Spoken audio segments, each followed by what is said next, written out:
প্রিয় দর্শক, আসসালামু আলাইকুম। আশা করি আল্লাহর রহমতে আপনারা সকলেই ভালো রয়েছেন। তো আজকে একটি গ্রামের ভিডিও দেখাচ্ছি। সেই গ্রামটি হচ্ছে শেরপুর জেলা শিরবুদ্দি থানা মরিচাপাড়া গ্রাম। তো মরিচাপাড়া গ্রাম, তো আপনারা যে ভিডিওটি দেখছেন, আমি এই ভিডিওটির এর আগে 2টি পর্ব আপলোড করেছি। তো এটা হচ্ছে 3 নম্বর পর্ব। তো এই পর্বটাতেই হচ্ছে ফিনিশিং, মানে আমার এখানে নাসির ভাই যে কমেন্টের মাধ্যমে আমাকে যে গ্রামটি ভিডিও করতে বলছিল, সেটি হচ্ছে এই ভিডিও। তো এই ভিডিওটি 2 পর্ব অলরেডি আপলোড করা হয়েছে ইউটিউবে। এটা হচ্ছে 3 নম্বর পর্ব, এতেই ফিনিশিং আছে। তো ওইখানে আমি দেখাবো নাসির ভাইয়ের বাড়ি। তো এটা হচ্ছে নাসির ভাইয়ের বাড়ির মানে সামনের যে নাসির ভাইয়ের বাড়ির আশেপাশের যে দৃশ্যটা সেটি। আর এই রাস্তা দিয়ে মূলত নাসির ভাইয়ের যে সামনে বাড়ি আছে, তো সেই বাড়ি যাওয়া যায়। আর এটা হচ্ছে ওই রাস্তার পাশে যে কলার বাগান করা রয়েছে। তো দর্শক, এই ভিডিওটি মূলত আমাদের দর্শক একজন রয়েছেন, তিনি হচ্ছেন নাসির ভাই। তো নাসির ভাই গাজীপুর থেকে কমেন্ট করে বলছেন ওনার গ্রামের বাড়ি শেরপুর জেলা শিরবুদ্দি থানা মরিচাপাড়া গ্রাম। এই গ্রামটি ভিডিও করে দেখানোর জন্য, তো তাই আমি এই গ্রামের ভিডিওটি আপনাদেরকে দেখাচ্ছি। তো এই গ্রামের ভিডিওটি এটি 3 নম্বর পর্ব। এখানে রয়েছে নাসির ভাইয়ের বাড়ির আশেপাশের যে দৃশ্যগুলো সেগুলা। আর এরপরে এইখান থেকে চলে যাব, তো ফিনিশিংয়েই থাকবে আপনাদের 4 নম্বর পর্বটি। তো সেখানেই ফিনিশিং পাবেন। তো নাসির ভাইয়ের গ্রাম আমার কাছে এই পর্যন্তই ছিল। আর 4 নম্বর পর্বতে যতটুকু আমি দেখাবো ঠিক ততটুকু হচ্ছে এখান থেকে ফিরে যাওয়ার পথে যা কিছু পেয়েছি সেটি আর কি আপনাদের মাঝে শেয়ার করব। তো দর্শক, এটা হচ্ছে নাসির ভাইয়ের বাড়ির সামনে। তো এখানে হচ্ছে গরুস্থান, তো ওনাদেরই বাড়িরই। তো এটা হচ্ছে তাদের বাড়ির যে মানে বাড্ডেক বলি আমরা, অনেকেই আঙ্গিনা বলি, তো সেগুলা। তো এই দিক দিয়ে তারা গাছগাছালি লাগিয়ে রেখেছে। তো এই সামনে যে ঘরটি পারলাম আমরা, তো এই ঘরটি কিন্তু মূলত হচ্ছে নাসির ভাইদের ঘর। তো উনি মূলত গাজীপুর থেকে কমেন্ট করে আমার ভিডিও দেখে নিয়মিত। তো উনি অসংখ্য ভালো মনের একজন মানুষ, উনি গ্রামকে ভালোবাসেন, তারপরে গ্রামের ভিডিও নিয়মিতই দেখে। তো দর্শক, আমি আপনাদেরকে একটি কথা বলবো, সেটি হচ্ছে নাসির ভাইয়ের মতো যদি আপনাদের বলার থাকে, কোনো গ্রাম দেখার থাকে, তাহলে অবশ্যই কমেন্ট করবেন, সেটি আমি দেখাবো। তো চলে আসলাম নাসির ভাইদের বাড়ির ভিতরে। তো এটা হচ্ছে নাসির ভাইদের বাড়ির যে মেন আঙিনাটা সেটা। তো ওই যে এটা লেবুর গাছ, তো এই গাছটাও মূলত নাসির ভাইদের বাড়িতেই পেয়েছি আমি। তো লেবু গাছটা যে খুবই সুন্দর লেবু, কাগজি লেবু আমরা যে বলি, তো এই কাগজি লেবু। তো এই লেবুগুলা কিন্তু অনেক স্বাদ লাগে। তো এই লেবুগুলাতে ওষুধ যেমন, ঠিক তেমনই স্বাদ লাগে, মানে সেন্ট করে এই লেবুগুলো অনেক ভালো। তো এটা হচ্ছে মূলত নাসির ভাইয়ের ঘর। তো এটা হচ্ছে ঘরের সাথে একটি পেয়ারা গাছ রয়েছে সুন্দর। এগুলোই গ্রামে থাকে আর কি। তো দর্শক, গ্রাম বাংলা বাবু টিভি ইউটিউব চ্যানেলে স্বাগতম আপনাদেরকে। তো আপনারা প্রত্যেকটা ভিডিওই আমার দেখেন। তো মূল কথা হচ্ছে, আপনারা যারা আমাদের চ্যানেলটি সাবস্ক্রাইব করেন নাই, তারা অবশ্যই সাবস্ক্রাইব করবেন। আর যারা করেছেন তাদেরকে অসংখ্য ধন্যবাদ জানাচ্ছি। তো নাসির ভাইদের বাড়ির আশপাশে দেখলাম, তারপর তাদের গ্রাম ঘুরে দেখলাম, অনেক ভালো লাগলো। তো এখন মূলত আমরা চলে যাচ্ছি নাসির ভাইয়ের বাড়ির থেকে তাদের বাড়ির দিকে, মানে ওইদিকে মূলত রয়েছে নাসির ভাইদের আত্মীয় স্বজনদের বাড়ি। তো এই দিকে আমি মূলত আর কি তাদের গ্রামের আশেপাশে, তাদের বাড়ির আশেপাশে যে দৃশ্যগুলো রয়েছে, যাকে বলে গ্রাম বাংলার দৃশ্য, সেই দৃশ্যগুলো আপনাদেরকে দেখানোর চেষ্টা করব। তো দেখেন তাদের যে গ্রামটা কত সুন্দর, আর তাদের বাড়ির আশপাশে কত সুন্দর, গ্রামের পরিবেশ যা থাকে আর কি ওরকমই রয়েছে। তো এই সব কিছু মিলিয়ে আশা করি আপনাদের কাছে ভালো লাগবে। যদি ভালো লাগে অবশ্যই ভিডিওতে একটি লাইক করে দিবেন, আর কমেন্ট করে আপনাদের মতামত জানাবেন। দর্শক, যারা আপনাদের পরিচিত রয়েছেন দেশের বাহিরে, আপনারা চাইলে তাদের কাছে ভিডিওগুলো শেয়ার করতে পারেন, কারণ তারা যদি ভিডিওগুলো দেখে তাদের কাছে অনেকটাই ভালো লাগবে। কারণ দেশের বাইরের থেকে নিজের গ্রাম, নিজের বাংলাদেশের যে আশেপাশের দৃশ্যগুলো তারা হয়তো বা দেখতে পারে না। যদি আপনারা শেয়ার করেন, তারা দেখে অনেকটাই খুশি হবে। তো আমি এইদিকে প্রায় দেখা শেষ হয়ে গেল নাসির ভাইদের বাড়ির আশেপাশের দৃশ্যগুলা। তো ওখানে একটি ছাগলের বাচ্চা দেখেন, ছাগলের বাচ্চাটি রয়েছে মানে নাসির ভাইদের বাড়ির আশেপাশে, কেউ হয়তো পালে। তো গ্রামের পরিবেশ হিসাবে যদি বলতে চাই, তাহলে মাশাআল্লাহ অনেক ভালো। তো নাসির ভাইদের বাড়ি দেখা শেষ, তো বাড়ির থেকে এখন ফিরে যাচ্ছি। তো আমি মূলত এই দিক গ্রামটা অনেকটাই ঘুরছি, তো আমি আর একটু ঘুরে দেখাবো। তো নাসির ভাইদের বাড়ি থেকে বের হয়ে যাচ্ছি, বের হয়ে রাস্তা দিয়ে সোজা বামে ঢুকে বামে ঢুকে রাস্তা ধরে আমি ডাইনে একটি রাস্তা ঢুকেছে, ঠিক ওই রাস্তা দিয়ে আমরা লেলখিয়া রোডের মেন রাস্তা পাবো। তো আমরা ওই মেন রাস্তা যাব না, তো আমরা ওই দিকেই আর কি একটু মেন রাস্তা আর একটু আরও আগে, তো এই দিকেই আমরা একটু ভিডিও করে আপনাদের মাঝে দেখাবো। তো সেদিকেই যাচ্ছি, চলুন আমাদের সাথে। তো দর্শক, আপনাদের একটি রিকোয়েস্ট করে নিচ্ছি, সেটি হচ্ছে আপনারা যারা ভিডিও দেখতেছেন অবশ্যই ভিডিওটা না কেটে প্রথম থেকেই শেষ পর্যন্ত দেখার চেষ্টা করবেন, তাহলে ভালো লাগবে। আমি কিন্তু নাসির ভাইদের বাড়ি থেকে উঠে ঠিক রাস্তার বাম সাইড দিয়ে মানে ঢুকছি, তো এই দিক দিয়ে আমি হেঁটে যাচ্ছি। এগুলা গ্রামের রাস্তাঘাট, তো আপনারা দেখেন কত সুন্দর গ্রামের রাস্তাঘাট, না আছে কাদা, না আছে কোনো নোংরা।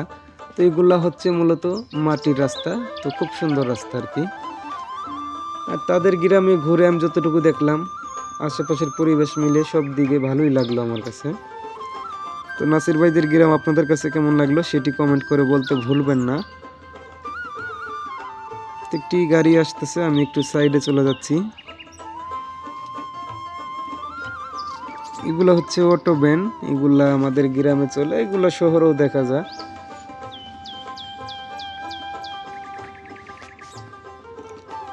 এখন কিন্তু দর্শক গাছের কাঁঠালের সিজন রয়েছে, তো গাছে কিন্তু এখন কাঁঠাল দেখা যাচ্ছে। তারপরে ধান পরাই মানে বের হয়ে যাচ্ছে একটু একটু করে, কয়েকটি দেখলাম মানে কয়েকটি গাছে ধানে আর কি ধান আসছে। দেখা যাচ্ছে যে আর বেশি দিন মনে হয় লাগবে না, এই ধান আসছে মানে ধানটা পাকতে। ধান আর কি পুরোপুরি বের হয়ে শেষ হয়নি এখনও, কিছু কিছু মানে থোপাতে আর কি ধান বের হচ্ছে। তারপরে দেখেন আমি আর একটি জিনিস খেয়াল করলাম, ওনাদের গ্রামে মানে আশেপাশে যতটুকু খেয়াল করে দেখলাম, শুধু সবাই কিন্তু মানে ফলান্তি, তারপরে দেখা গেছে ওই যে আপনার মানে কৃষক মানে যারা চাষবাস করে তারা আর কি তাই করছে। তো কলার বাগান, কেউ ভুট্টা লাগাইছে, কেউ ধান চাষ করছে, কেউ মানে বিভিন্ন কিছু নিয়ে আর কি করছে। কেউ কিন্তু জমি আমি দেখলাম আশেপাশে কেউ ফেলে রাখে নাই। হ্যাঁ, এটা আমরা অনেক জায়গায় দেখি যে তারা জমি জমা মানে ফেলে রাখে, ফসল ফলায় না। এগুলা কিন্তু দেখা গেছে আমাদের জন্য মানে আমাদের খাদ্যের ঘাটতি পড়ে যায়। তো এই গ্রামে কিন্তু তা না, এটি মূলত রাস্তা পাশেই আবার কয়েকটি বাড়িঘর রয়েছে। বাড়িঘর মূলত রাস্তার ডান সাইডে আমি পুরাটাই দেখতেছি, আর বাম সাইড দিয়ে জায়গায় জায়গায় মানে তারা কোনো ফসল ফলছে। তারপরে এখানে বাম সাইডে একটি পুকুর দেখতেছি, তো পুকুরে একটু পানি রয়েছে, বেশি একটা পানি নাই। তো দর্শক দেখেন পুকুরের ভিতরে আবার একটি বাঁশ কাত হয়ে পড়ে রয়েছে, সেখানে 2-4টে পাতা আছে। তো এই পাতাটাই মূলত ছাগলে খাওয়ার জন্য চেষ্টা করতেছে। তো দেখেন ও মানে নিচ থেকে উপরে দাঁড়িয়ে পাতাগুলো খাচ্ছে। তো যাই হোক, ওইটাও ভালো লাগলো আমাদের কাছে। এগুলো আসলে গ্রাম অঞ্চলেই দেখা যায়, সচরাচর কিন্তু শহর অঞ্চলে পাওয়া যায় না। তো ওইগুলা বাড়িঘর, তারপরে রাস্তাঘাটগুলো মোটামুটি অনেক ভালো। তো এইভাবেই আমি যাচ্ছি হেঁটে।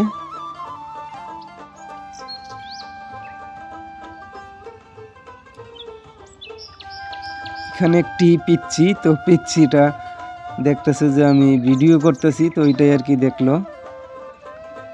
তো সামনে কয়েকটি মানুষ, তার পাশে আবার কয়েকটি ঘর, তার পাশে রয়েছে যেগুলা ঘাস পালন করা হয়, মানে যেগুলা ঘাস আর কি লাগানো হয়, যেগুলা মানে গরুকে খাওয়ানোর জন্য, সেই ঘাসগুলা। তো আরেকটি পিচ্ছি দেখেন গাছে শুয়ে রয়েছে। তো এগুলো মূলত গ্রামে আমরাও করেছি ছোটো থাকতে, তো ওই পিচ্ছিও তাই করতেছে আর কি। এগুলো হচ্ছে ঘাস, এগুলো মূলত গরুকে খাওয়ানোর জন্য লাগানো হয়। তো এই গাছগুলো আর কি যারা গরু পালে তারা লাগায় থাকে আর কি। আবার অনেকজনই দেখা গেছে লাগা সেগুলো বিক্রি করে, যারা গরু পালে তারা কেনার জন্য। তো আমার মূলত এই রাস্তা দিয়ে যাচ্ছি, এই রাস্তার দেখেন এক পাশে কলার বাগান, আর এক পাশে দেখা গেছে কি সুন্দর গাছ লাগিয়ে রাখছে, কাঠ গাছ, একাশি গাছ এগুলা। তারপর এই যে কলার বাগান রয়েছে, খেরের পাল্লা, বাড়ি ঘর। আমার কাছে অনেক ভালো লাগতেছে। দর্শক, আপনাদের কাছে কেমন লাগে সেটি একটু বলবেন, যদি না বলেন তাহলে আমাদের কষ্টটা কিন্তু বৃথা যাবে, কারণ আমরা ভিডিও করতে একটু হলেও কষ্ট হয়, সেটি আপনারা আশা করি বুঝেন। তো গ্রাম অঞ্চলের এই যে হাঁস, তারা হাঁস পালন করে। তো এই হাঁসগুলো মূলত তারা মাঝে মধ্যে কিছু বাড়ি তারা পালে, দেখা গেছে ডিম খাওয়ার জন্য, তারপরে একটা গাই করার জন্য। এইগুলো আর কি গ্রামে করে, গ্রামে যে আমাদের মা বোনেরা যারা বসে থাকে তারা এই কাজগুলো করে। তো দেখেন এইদিকে ভুট্টা এবার অনেক চাষ করা হয়েছে। তো আমি একটা জিনিস বলতে পারি, আবার যে পরিমাণ ভুট্টা চাষ করা হয়েছে, তো ওই অনুযায়ী আমাদের ভুট্টা চাষ করে, এটা কিন্তু একটা খাদ্য। এই খাদ্যটার কারণে আমাদের কিন্তু আবার এই খাদ্যটা আর কি, যতটুকু আমি মনে করি আমাদের এই দিকে দেখা গেছে এই খাদ্যর যে ঘাটতি থাকে সেই ঘাটতি এবার থাকবে না, কারণ এই ঘাটতি পূরণ হয়ে খাদ্য এবার ভালোভাবেই আমরা পাবো সবাই। কারণ এবার অনেক পরিমাণের ভুট্টা চাষ করেছে।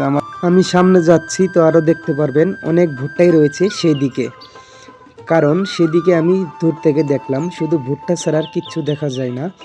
তো ভুট্টা এক একটা গাছ এতটা উঁচু উঁচু হয়েছে, মনে হয় আপনি যদি আপনার চেয়েও উঁচু আর কি। আমরা দেখা গেছে একটি মানুষ 5.5 ফিট থাকি সর্বোচ্চ, তো আর ভুট্টাগুলো আমার মনে হয় 6 ফিট নিম্নে ছিল, 6 ফিটের উপরে আছে। তো দেখতে পারতেছেন আশেপাশের যে ভুট্টাগুলা, তো এগুলো অনেক উঁচু উঁচু গাছ। আর এখানে আরও আমি সামনে যাচ্ছি সেদিকে ওই সেম একই অবস্থা। এই রাস্তাটা অনেকটাই ভালো লাগলো, কারণ রাস্তাটা কতটা সুন্দর দেখছেন, রাস্তার সাইড দিয়ে কি সুন্দর গাছপালা, কৃষি, ধান, মানে বিভিন্ন আর কি কৃষিকাজের যে ইগুলো থাকে ফসলগুলো সেগুলা।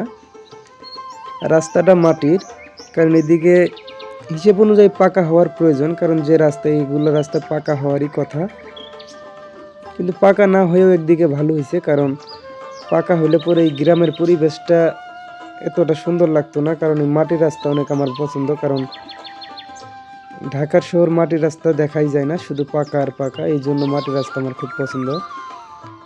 ওখানে কাকা ঘাস কাটে নিয়ে যাচ্ছে গরুর জন্য, কাকা আমারে জিজ্ঞাসা করলো, তাই আমি দাঁড়াইলাম। আমারে জিজ্ঞাসা করলো যে কি করো, কোথায় যাচ্ছে, পরে আমি বললাম এই করি, ওখানে যাচ্ছি। তারপরে সব কিছু আর কি বললাম, কথাবার্তা বললে তারপরে আমি কাকা ওখান থেকে বিদায় নিব। তো কাকা বলল যে কোথায় থাকো, পরে বললাম আমি বিস্তারিত যে আমি ঢাকা থাকি, ঢাকা থেকে গ্রামে আইছি ভিডিও করার জন্য, আমি আমার কাজে ভিডিও করা এখন, তো ওই জন্য ভিডিও করতে আসছি। কাকা বলতেছে যে চাকরি বাকরি না থাকলে এরকমই হয়, চাকরি পাইলে ক্যারিলে করতা, এগুলো আর কি। যাই হোক, আগলে মানুষ যা বুঝে তাই বলছে। তো এখানে ভুট্টা ক্ষেতটারই দেখলাম, মানে ভুট্টা গাছের যে মাথাগুলো সেগুলো কেটে দিছে, তো সম্ভবত সেগুলো কাটলে আরো ভুট্টা গাছই হইব, মানে আরো ভালো হইব, এই জন্যই আর কি সম্ভবত ভুট্টা গাছের মাথাগুলো কেটে দিছে। তো এই রাস্তার এইদিকে মূলত খালি ধান চাষ দেখা যাচ্ছে, তবে আমি যেদিকে যাচ্ছি সেদিকে আপনারা দেখতে পারবেন শুধু ভুট্টা আর ভুট্টা। এটা হচ্ছে ছাগল, মানে দড়ি রশি ছাড়া রশি লাগাই নাই। তো আসলে এগুলো শিকারির মতো আর কি, খাওয়া দাওয়া করে বাড়িতে একাই যায়, এই জন্য আর কি রশি লাগানোর প্রয়োজন মনে করে নাই। তো যাই হোক, আমি রাস্তা হেঁটে হেঁটে যাচ্ছি, তো ধীরে ধীরে যাচ্ছি, কারণ অনেক রোদ উঠছে, তো রোদে অনেকটাই গরম লাগতেছে। তো এই গরমের ভিতরেও হেঁটে হেঁটে আপনাদের দেখাচ্ছি। এই তো আমি প্রায় এই রাস্তার মাথায় এসে পড়েছি, তো ওইখানে একটি মোড় রয়েছে, তো এই মোড় থেকে আমি ডান সাইডে চলে যাব। তো এই রাস্তাটা মূলত কিন্তু নাসির ভাইদের বাড়ির থেকে যে উঠলাম একটা রাস্তা পাইলাম, মানে বামে ঢুকলাম, এই রাস্তা দিয়ে কিন্তু আমি এখনও আসতেছি। তো এখন এই রাস্তার থেকে আমি ডাইনে ঢুকে পড়বো। তো ডাইনের যে রাস্তা, কারণ এখানে দুটো রাস্তাতে আমি একসাথে ঢুকতে পারবো না, তাই আমি বাম দিকের রাস্তাটা ছেড়ে আমি ডান দিকের রাস্তাটায় ঢুকবো, কারণ ডান দিকের রাস্তাটা ওই দিকে আমি দেখলাম, খেয়াল করে অনেক ভালো লাগলো ওই দিকের পরিবেশটাও। তো তাই ওই রাস্তাটা ছেড়ে আমি ডাইনে ঢুকে পড়লাম। তো একজন এই যে ভুট্টা গাছ কেটে নিয়ে আসতেছে, উনি মূলত মনে গরু খাওয়াবে, ভুট্টা গাছের যে পাতাগুলা রয়েছে বড় বড় এগুলা।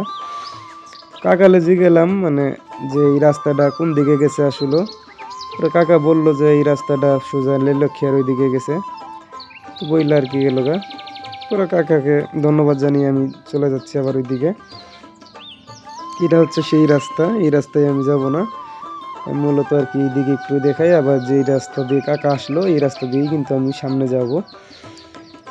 তো এই রাস্তার দুই সাইডে, এক সাইডে হচ্ছে নামা জায়গা দেখা যাচ্ছে, আর এক সাইডে কলার বাগান। তো আমি এই রাস্তা ধরে সামনে যাব। তো আসলে গ্রাম অঞ্চলের রাস্তাঘাট কার না ভালো লাগে না বলেন, সবার কাছেই কিন্তু ভালো লাগে। হ্যাঁ, আর একটা কথা হচ্ছে যারা গ্রামে থাকে তাদের কাছে কিন্তু গ্রামটা অতটা তাদের কাছে ভালো লাগবে না। হ্যাঁ, আর যারা গ্রামকে ভালোবাসে, গ্রাম পছন্দ করে, মানে গ্রামে থাকা পছন্দ করে, তো দেখেন এখানে কাঁঠালগুলা খুব সুন্দর ধরছে, এখনো কিন্তু কাঁঠাল মানে মুসি, মানে বেশি একটা বড় হয়নি, মুসির থেকে বলে কাঁঠাল হওয়া অবস্থায় রয়েছে। তো যারা গ্রামকে ভালোবাসে তারাই কিন্তু গ্রাম মানে এই যে ভিডিওটা তারা পছন্দ করবো। তারপরে এই যে গ্রামগুলো দেখাচ্ছি এগুলো তাদের পছন্দ হবো। আর যাদের গ্রাম কম পছন্দ তারা যদি গ্রামে থাকে তারা কিন্তু এই গ্রামগুলা মানে এই ভিডিওগুলো তারা বেশি একটা দেখবো না, যে এটা আর কি দেখবো, এটা তো গ্রামে আমরা থাকি। তো এই পোলাপানগুলো আমার পাশে পাশে আসতেছে, তো পোলাপানগুলো আমার কইতেছে আপনি কি ভিডিও করেন? আমি কইছি যে হ্যাঁ আমি ভিডিও করি। ওরা আমার বলতেছে যে আপনার আইডির নাম কি? পরে বললাম যে আমার মেন আইডির নাম হচ্ছে বাংলা বাবু টিভি, আর এই যে ভিডিওটা করতেছি এটা দেখতে পারবা গ্রাম বাংলা বাবু টিভি এই চ্যানেলে। তো ওরা শুনলো, তারপরে আমার কাছে কার্ড চাইলো যে আপনার কি কার্ড আছে? পরে আমি বললাম যে হ্যাঁ আছে। পরে কার্ড দিলাম। তো পোলাপানে কি করলো, কার্ড চাইলো, কার্ড দিলাম। তো পোলাপানে কি করে যে একজনে একটা কার্ড নিছে আবারও কার্ড চাইতেছে। তা আমি বললাম এই কার্ডগুলো তো খাবার জিনিস না, তোমরা এটা যেটা একটা থাকলে একটাই নাও, বেশি একটা নিও না, মানে একটা আছে এটাই নাও আর কি। কারণ বেশি নিয়ে এটা কি করবা, ফেলে দিবা। কারণ এগুলো মূলত ফেলে দেওয়ার জন্য না, এগুলো আমি বানাইছি মানুষের সুবিধা, নিজের সুবিধার জন্য। এখন দেখা গেছে যদি তারা নিয়ে ফেলে দেয় তাহলে এটা আসলে কেমন দেখা যায় না? কারণ প্রত্যেকটা কার্ডে আমার প্রায় 2 টাকার মতো খরচ পড়ে গেছে। তাই ওদের বললাম যে কার্ডগুলো নষ্ট করো না, কাজে লাগাইও। তো কাকা খুঁড়ি কাটতেছে আর কি, কঞ্চে কাটতেছে বাঁশের। কাকারই বাড়ি এটা, ছাগল গরু কাকা পালে, তার সাথে আবার একটা কলার বাগান। তারপর থেকে শুরু হয়েছে আর কি ভুট্টার যে চাষগুলা সেগুলা। তো এখানে ভুট্টার চাষ, তো ভুট্টা ধান এই দুটো মিলাই চাষ করছে, কারণ ধান যদি না চাষ করে আমরা খাবো কি? আর ধান থেকেই হয় চাউল, আর এই চাউল থেকেই হয় ভাত, আর এই ভাত খেয়েই কিন্তু আমরা বেঁচে থাকি। তবে আমরা যত কিছুই করি না কেন আমাদের কিন্তু মূল টার্গেট থাকবে ধান, ধান আমাদের লাগবেই। তবে এবার মানুষ যে পরিমাণ ভুট্টা চাষ করেছে সেই পরিমাণ কিন্তু ধান আমার মনে হয় চাষ করে নাই। কারণ আমি অনেক গ্রামে গেছি, বাড়ি আসার পরে দেখলাম বেশি অংশই মানে ভুট্টা দেখা যাচ্ছে। হ্যাঁ, বেশি অংশই ভুট্টা দেখা যাচ্ছে। এখন আমার মনে হচ্ছে যে পরিমাণ ভুট্টা লাগাইছে কিন্তু এই ভুট্টা দিয়ে তো আর ভাতের ক্ষুধা মিটবে না। তবে এই হিসাব অনুযায়ী যদি চাউলের দাম বেড়ে যায়, কারণ চাউল যদি মার্কেটে বাজারে যদি শর্ট থাকে মানে কম থাকে তাহলে কিন্তু চাউলের হাই দামে যাবে। হ্যাঁ, আর ভুট্টা যে পরিমাণ আল্লাহ দিছে এবার, তো প্রত্যেকটা ভুট্টাই দেখলাম সুন্দরভাবে হয়েছে। তো যে পরিমাণ ভুট্টা দিছে, তো আমার মনে হয় ভুট্টার একটু দাম কম যাইতে পারে। কারণ যে কোনো পণ্য রপ্তানি বেশি থাকলে মানে আমদানি যদি বেশি থাকে সেই পণ্যর কিন্তু দাম একটু হলেও ঢিল থাকে। হ্যাঁ, দাম থাকে ঢিল, কারণ অনেক জিনিস থাকলে মানুষ দেখা গেছে কে কয়টা কিনবো। হ্যাঁ, আর মূলত এই যে ভুট্টাগুলো দেখা যাচ্ছে এই ভুট্টাগুলো কিন্তু বেশিরভাগ কোম্পানি কিনে নেয়, কারণ এই ভুট্টার থেকে অনেকেই খাদ্য তৈরি করে, যে খাদ্যটা মুরগির জন্য, তারপরে বিভিন্ন পাখির জন্য, মানে পঙ্খিগুলা যে সেগুলোর জন্য খাদ্যগুলা তাদের জন্য তৈরি করা হয় ভুট্টা নিয়ে। হ্যাঁ, তারপরে আবার দেখা গেছে আরেকটা হচ্ছে এই ভুট্টা থেকে কিন্তু ময়দা বানার এই ময়দা থেকে কিন্তু আমরা যে কোম্পানির চানাচুর, তারপরে বিভিন্ন চানাচুর কিনে খাই, সেই চানাচুরগুলোও কিন্তু এই ভুট্টার থেকেই তৈরি হয়। তো ভুট্টার থেকে অনেক কিছুই আর কি বানানো হয়। যাই হোক, কিন্তু আমার যতটুকু মনে হইলো, তবে আপনাদের কি মনে হয় অবশ্যই কমেন্ট করে জানাবেন। কারণ আমি দেখেছি অনেক ভুট্টা চাষ, কিন্তু অত ধান চাষটা কমই দেখলাম। তবে দর্শক, এটা ছিল আমার 3 নম্বর পর্ব। তো এখন আমি এই রাস্তাটা বেশি একটা যাব না, ওই যে সামনে গাছ দেখা যাচ্ছে শুধু ওই পর্যন্তই যাই শেষ দেবো, কারণ ওর সামনেই মেন রাস্তা। ওই রাস্তা দিয়ে আপনি শিরবুদ্দি ডাইনে আর বামে হচ্ছে লেলখিয়া আপনি যাইতে পারবেন। হ্যাঁ, আমি ওখান থেকেই ঘুরবো। এরপরে আপনাদেরকে এই ঘোরার একটি ভিডিও, সেই ভিডিওটা হচ্ছে আমি শয়তান বাজার থেকে রওনা দিব অটো দিয়ে। তো এখান থেকে আবারও শয়তান বাজার হেঁটে যাব। তো ওখানে যাই আমি শয়তান বাজার থেকে অটো চড়বো। তো যাওয়ার একটি ভিডিও থাকবে, সেটা ধরেন 4 নম্বর পর্ব, সেটাতেই এই মরিচাপাড়া গ্রামের ফিনিশিং দেখাবো। তো এরপর আর কোনো পর্ব থাকবে না মরিচাপাড়া গ্রামের। যদি কারো রিকোয়েস্ট থাকে কিছু দেখা তাহলে সেটা পরের কথা। তো দর্শক, আমাদের ভিডিওটি কেমন লাগলো অবশ্যই কমেন্ট করে জানাবেন, আর ভালো লাগলে অবশ্যই লাইক করবেন। চ্যানেল যারা সাবস্ক্রাইব করেননি সাবস্ক্রাইব করবেন, যারা করেছেন তাদেরকে অসংখ্য ধন্যবাদ জানিয়ে আমি বাবু বিদায় নিচ্ছি। খুদা হাফেজ।